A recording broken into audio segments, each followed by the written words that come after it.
Very exciting that, with targeted therapy and, for example, the EGFR mutation has now been known for 20 years. We know that the prevalence of the mutation is pretty much the same in early versus late disease. In the US population, you see EGFR mutations about 10 to 15% of the time, and in Asia, maybe 25 to 30% of the time. So why not use these drugs in the adjuvant setting in early disease? So I'm going to present the updated data from the ADAURA study, which I was one of the PIs on, which basically showed that if you take patients with stage 1 to 3A non-small cell lung cancer after complete resection, all of whom who have EGFR mutant disease with mutations in either exon 19 or 21, using osimertinib for 3 years, improves progression-free survival with a hazard ratio of about 0.2 by about 80%, and overall survival by about 51%. So those data, I think, are very compelling, and I think now we're seeing an extrapolation with the ALINA study to using alectinib in that setting. I would predict we're going to see it with many other driver mutations. Then I'll also, what I showed here at the meeting was minimal residual disease studies, very exciting, where we can use a bespoke model where we actually sequence the tumor.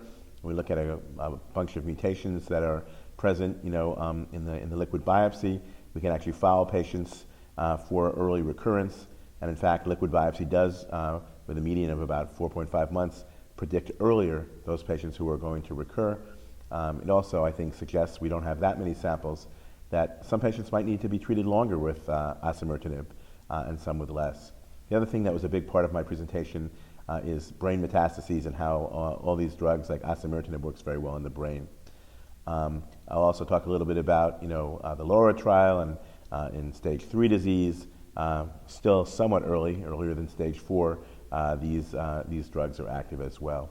So that's really the excitement, taking targeted therapy, using it in the earliest settings.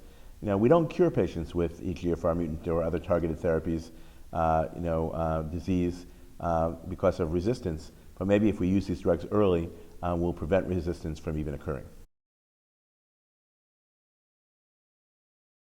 Well, biomarker testing is hard because you need to make sure you collect the sample, you get consent. Patients on protocol, you should have that, but you'd be surprised how many times you have someone on protocol and you still don't get the tumor or the liquid. The tumor might not have disease that's accessible.